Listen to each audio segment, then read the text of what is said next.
रिया भक्ति पवित्र कहानियाँ।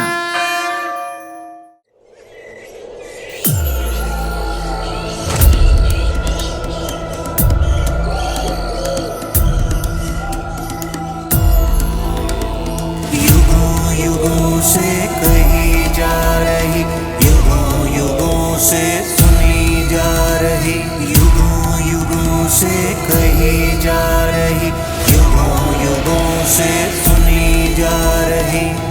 ये कथाएं जिनमें है ज्ञान तत्व विशाल, कभी न भूलेगा संसार। विक्रम बेताल, विक्रम बेताल, विक्रम बेताल, विक्रम बेताल, विक्रम बेताल, विक्रम बेताल, विक्रम बेताल।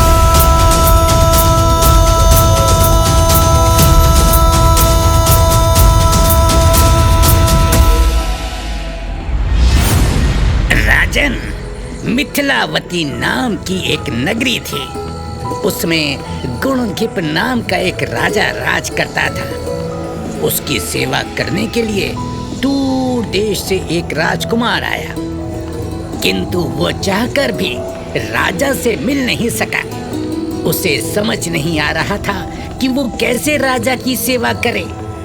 एक दिन राजा शिकार खेलने गया।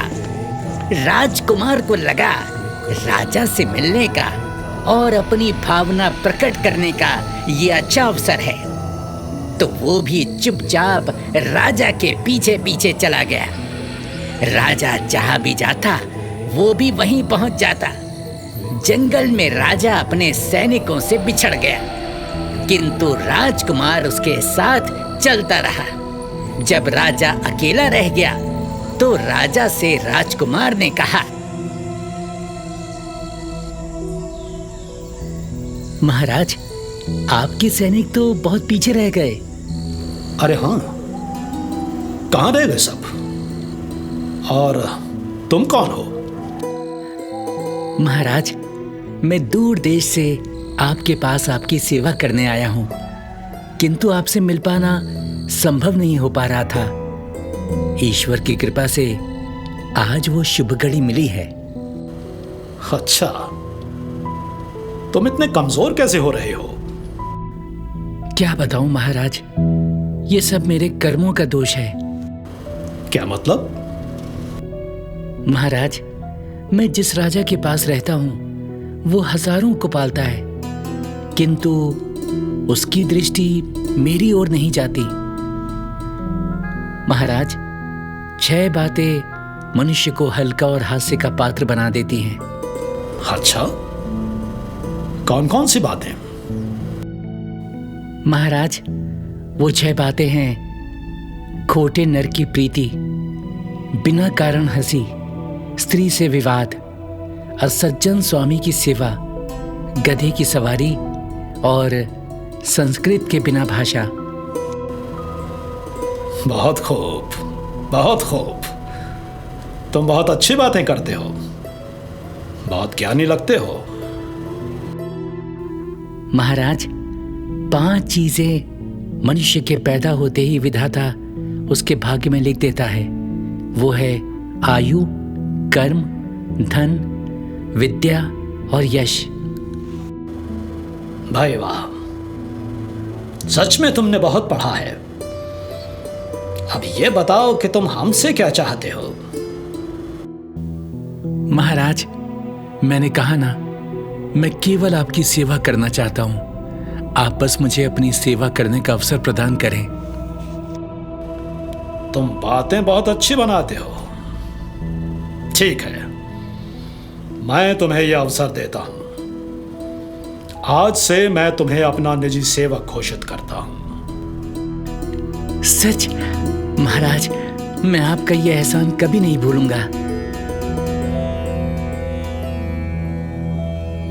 हे देवी माँ, आपकी कृपा से ही मुझे राजा की सेवा का अवसर प्राप्त हुआ है। मैं पूरी लगन से राजा की सेवा कर रहा हूँ। आपका बहुत बहुत धन्यवाद देवी माँ, बहुत बहुत धन्यवाद। अपनी कृपा दृष्टि सदा ऐसे ही बनाए रखना ताकि राजा का आशीर्वाद सदैव मुझ पर बना रहे। जय हो माँ, जय हो।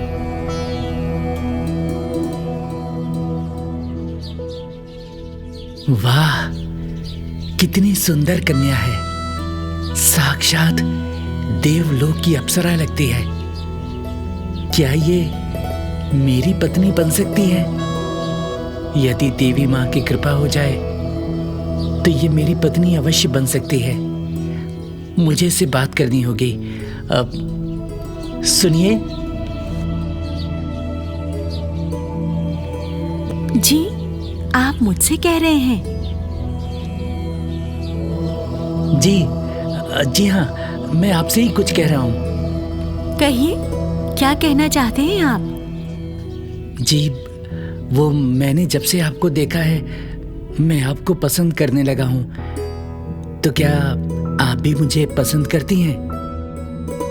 इसका जवाब मैं तुम्हें बाद में दूंगी। पहले आप सामने वाले कुंड में स्नान करके आइए, तभी तुमसे बात करूंगी। उससे पहले मैं तुम्हारी किसी बात का जवाब नहीं दूंगी। अच्छी बात है, किंतु मेरे वापस आने तक तुम कहीं जाना मत। यही मेरी प्रतीक्षा करना। मैं अभी उस कुंड से स्नान करके आता हूँ। ठीक है, मैं यही तुम्हारी प्रतीक्षा कर रही हूँ। वाह, कुंड तो बड़ा शानदार है। स्नान के लिए कुंड में प्रवेश करता हूँ, किंतु एक बात मेरी अभी तक समझ में नहीं आ रही कि उस कन्या ने मुझे स्नान करने को क्यों कहा। चलो, ये भी जल्दी पता हो जाएगा। हैं? ये कैसा चमत्कार! मैंने तो कुंड में प्रवेश किया था और मैं यहाँ राजा के पास कैसे पहुंच गया?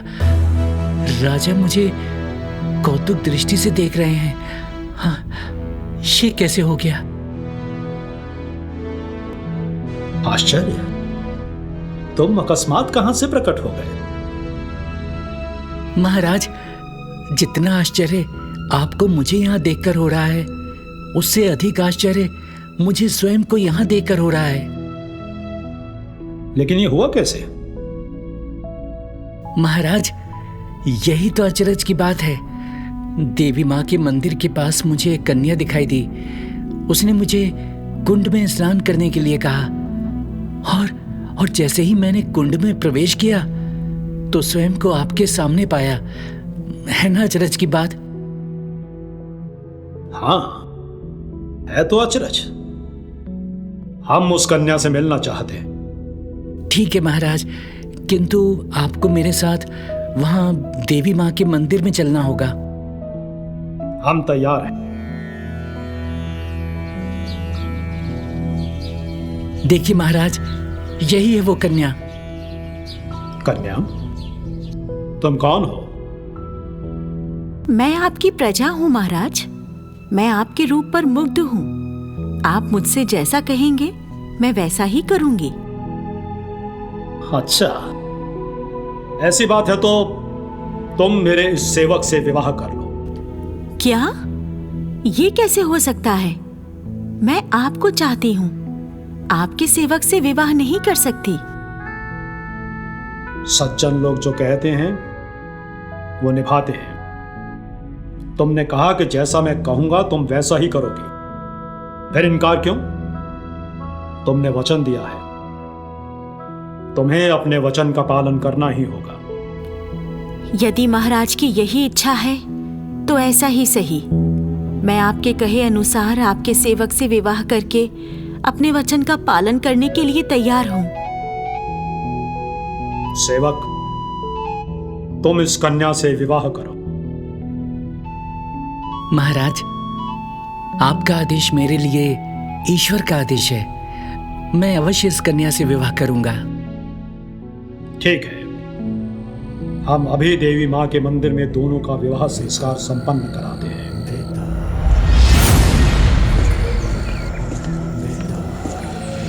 तो राजन, ये बताओ, कन्या ने राजा को पसंद किया, किंतु राजा ने सेवक से उसका विवाह कराकर सेवक पर उपकार किया और सेवक ने राजा के आदेश का पालन किया। अब तुम ये बताओ कि दोनों में से किसका काम बड़ा हुआ, राजा का या फिर सेवक का? और हाँ, याद रखना राजन, यदि मेरे प्रश्न का उत्तर जानकर भी नहीं दोगे तो तुम्हारा सिर फटकर टुकड़े टुकड़े हो जाएगा।